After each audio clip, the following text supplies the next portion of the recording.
السلام علیکم ناظرین کرام، شروع کرتی ہوں اللہ تعالیٰ کے بابرکت نام سے جو بڑا مہربان اور نہایت رحم والا ہے۔ جب قوم عاد کو حق تعالیٰ نے اس دنیا سے غارت کیا تو اس کے بعد قوم سمود نے ان کے شکستہ مکانوں پر قبضہ کر لیا اور ان کو از سر نو تعمیر کر لیا۔ سمود در حقیقت ایک صاحب مال جماعت تھی۔ یہ قوم کثرت مال اور کثرت اولاد کی وجہ سے گمراہ ہوئی۔ ان کو اپنی دولت پر غرور تھا۔ وہ بتوں کی عبادت میں مصروف رہتے، ظلم و فساد کثرت سے کرتے۔ حضرت صالح علیہ السلام نے انہیں اللہ کی دعوت دی کہ خدا ایک ہے اور کوئی اس کا شریک نہیں۔ قوم سمود کے سردار بولے، ہم کو کوئی معجزہ دکھلاؤ۔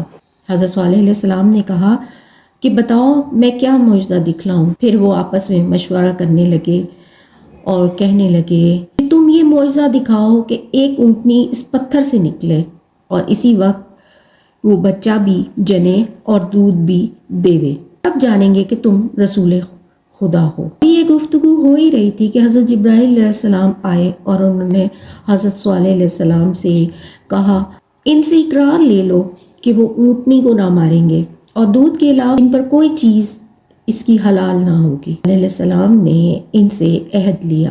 اللہ تعالیٰ کا حکم ہوا کہ اے صالح تم دعا کرو اور میری قدرت کا نظارہ دیکھو۔ میں نے تم سے 4000 برس پہلے ایک اونٹنی اس پتھر کے اندر پیدا کر رکھی ہے۔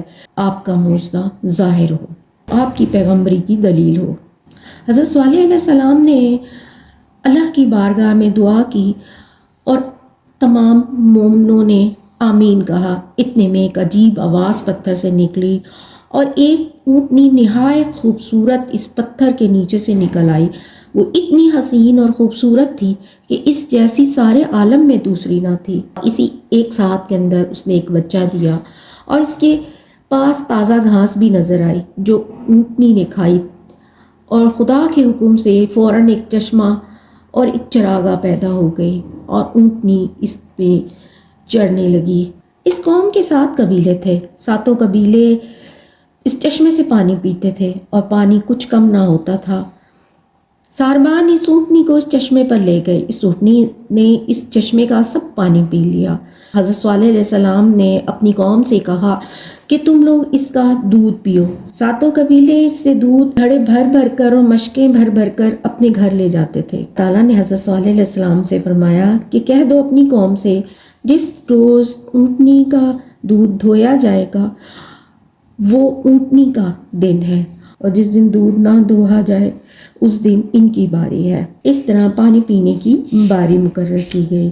اللہ تعالیٰ کی قدرت سے اونٹنی پتھر سے پیدا ہو کر حضرت صالح علیہ السلام کی دعا سے چلتی پھرتی تھی، اور جس جنگل میں وہ اونٹنی چرنے جاتی تھی تو اس جنگل کے سارے مویشی بھاگ بھاگ کر کنارے پہنچ جاتے تھے، اور جس تالاب سے وہ پانی پیتی تھی سب مویشی وہاں سے بھاگ جاتے، مویشی پیاسے رہ جاتے۔